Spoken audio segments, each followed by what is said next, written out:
और इस वक्त हमारे साथ उत्तर प्रदेश के डिप्टी सीएम केशव प्रसाद मौर्य भी जुड़ गए हैं फोन लाइन पर। केशव प्रसाद मौर्य जी, वाकई में ये एक ऐसी खबर है जिस पर क्या कहा जाए ये भी समझ में नहीं आ रहा है, क्योंकि एक ऐसे शायर थे जो बहुत बेबाकी से, बहुत अल्लड़पन से बातें रख दिया करते थे। निश्चित तौर से बहुत दुखद खबर है और इंदौरी जी के प्रति मतलब मैं समझता हूं कि उनकी सीमाएं कोई प्रदेश नहीं, पूरे देश के अंदर बल्कि दुनिया के अंदर भी उनकी लोकप्रियता थी और उनको सुनने के लोग बड़ी दूर दूर से जाते थे।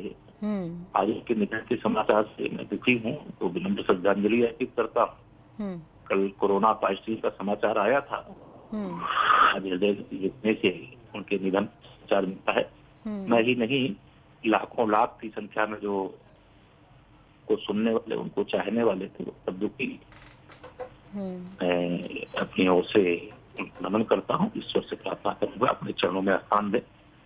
यह बहुत बड़ी रिक्ति है और इसकी भरपाई संभव नहीं होगी निकट भविष्य में, ताकि यह बहुत दुखदायी समाचार था, इसको सुनकर के मैं भी काफी दुखी। जी बिल्कुल, बहुत शुक्रिया आपका केशव प्रसाद मौर्य जी हमारे साथ जुड़ने के लिए और अपनी भावनाएं व्यक्त करने के लिए। उस वक्त हमारे साथ बीजेपी नेता कैलाश विजयवर्गीय भी जुड़ गए हैं। कैलाश विजयवर्गीय जी, जिस किसी से भी हम बात कर रहे हैं, हर किसी का ये कहना है बेहद दुखद, एक ऐसी क्षति जिसे नहीं भरा जा सकता है। आप किस तरीके से याद कर रहे हैं मशहूर शायर राहत इंदौरी साहब को? देखिए, मैंने जब दूसरा विधानसभा का चुनाव लड़ा था तो नयापुरा जहाँ पर वो रहते हैं वो उसी क्षेत्र में आता था। मैं जब जनसंपर्क के लिए गया, उन्होंने जिस गर्मजोशी से स्वागत किया था, तो उनका गर्मजोशी का एहसास मुझे अभी भी हो रहा है। और जब हम लोग छात्र राजनीति में करते थे तब हमें याद है कि लोगों को पता नहीं होगा, बहुत अच्छी पेंटिंग भी करते थे। तो उस वक्त हाथ से पोस्टर बनाए जाते थे। रात भाई हमारी मित्रता के कारण चुनाव के पोस्टर बनाते थे रात भर, और हमें शायरी भी सुनाया करते थे। एक बहुत अच्छे मित्र थे, बहुत अच्छे एक बड़े भाई जैसा उनका स्नेह था, और एक बहुत महान साहित्यकार थे। बहुत नीचे से उठकर उन्होंने बहुत ऊंचाइयां दी और इंदौर को गौरवान्वित किया। साहित्य जगत की एक बहुत बड़ी शक्ति है और मैं उसे अपना व्यक्तिगत लाभ मानता हूँ। और निश्चित रूप से उनका जाना इंदौर ही नहीं, देश ही नहीं, पूरी साहित्य जगत, सारी साहित्य दुनिया की एक बहुत बड़ी क्षति। बिल्कुल कैलाश जी, कोई एक ऐसी बात जो आज आप हमारे साथ शेयर करना चाहते हो जो उनकी आपको हमेशा याद रहेगी, उनका कोई एक ऐसा अंदाज जो आप हमें बताना चाहते हो आज?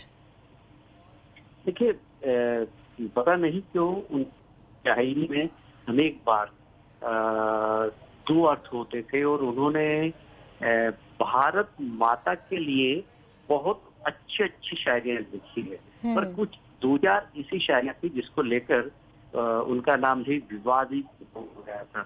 पर हमेशा ऐसे वो दुखी होते थे कि देखिए, मेरा मन, मेरा दिल के अंदर एक आग है और वो आग मेरी शायरी में दिखती है।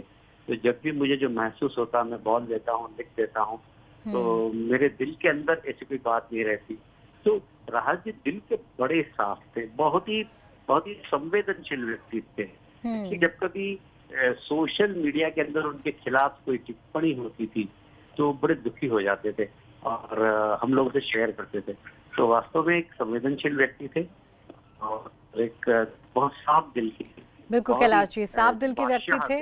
हाँ, और वो बिल्कुल उनकी शायरी में वो चीजें नजर भी आती थी। शुक्रिया आपका कैलाश विजयवर्गीय साहब हमारे साथ जुड़ने के लिए और हमसे बातचीत करने के लिए। तो आज उनके शायरी